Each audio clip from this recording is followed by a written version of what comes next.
Panic in Aso Rock. Foreign pressure mounts after chaos at Kanu'S trial. Well, I am tired of these foreign pressures that does not actually take the action. Yes, every other time they speak without taking action. If not, we should not be here today. When they tell us, say these people, they are the real problem we are facing. If we want to fight this out, is us, not these people, not this Western world. They cannot help us.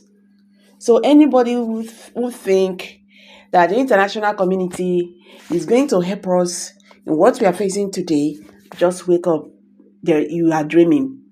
There is nothing like that. The other day, they started shouting about genocide. Nigerian government is committing genocide in Nigeria concerning the buying of Christians and all that. This is how they will shout and shout and shout and shout, and they will not do anything. The reason why these people will keep doing what they are doing. In Nigeria today, there is nothing like the rule of law. That one has been wiped out. Nigeria is now like a no man's land, and these people keep on, warning that nothing comes out from it. Anyway, my people, the wahala from today's Nnamdi Kanu's court matter never cool down. In fact, it don't enter international level. Foreign governments and global rights organizations don't begin pressure Nigerian heavily after waiting play out for Abuja Federal High Court earlier today. Aso Rock, they run up and down, meetings everywhere, because this one fit on big embarrassment for Tinubu's government. The Nigerian presidency is said to be in a state of quiet panic following strong reactions from foreign diplomats and human rights groups over the handling of Nnamdi Kanu's trial earlier today.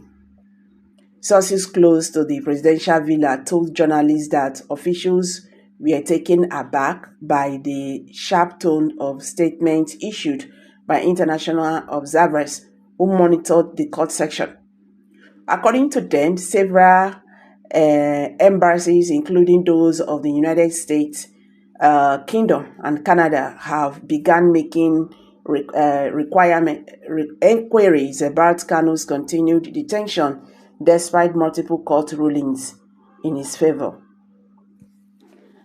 An European Union observer who spoke after the court section described the proceedings as worrying and politically influenced.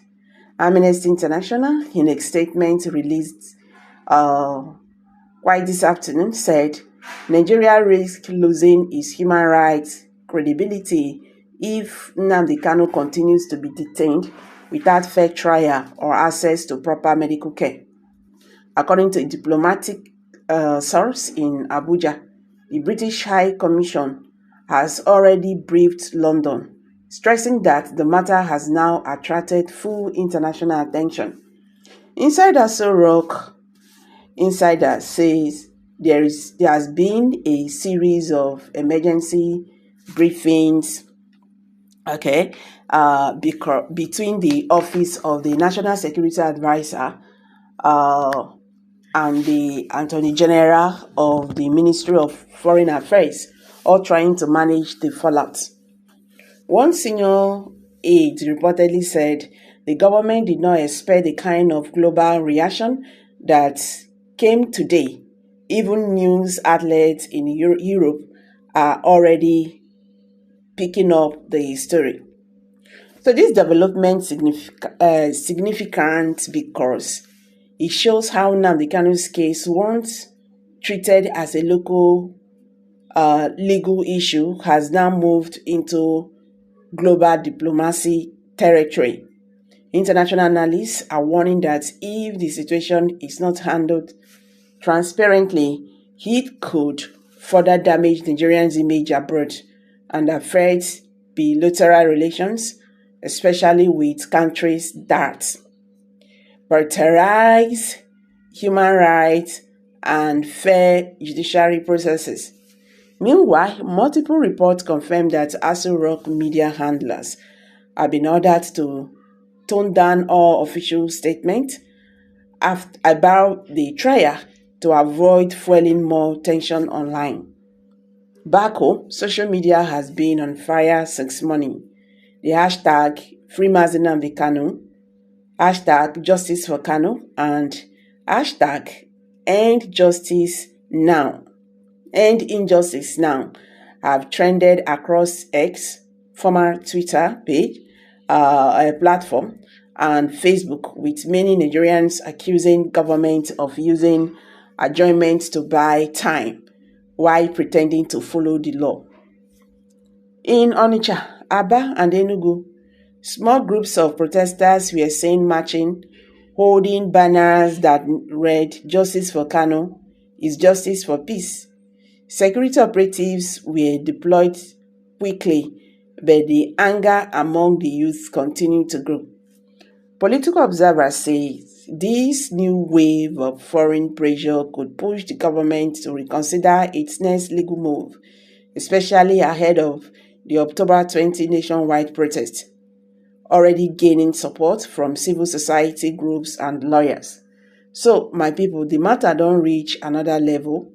Foreign countries don't they drag Nigerian name again because of this the same Nnamdi Kanu case. The question now be how long the federal government will keep this man without breaking international law. Aso Rock dey under serious pressure both from inside and outside. If they no handle am well, the wahala fit grow pass control. Abeg, how una see this matter? No forget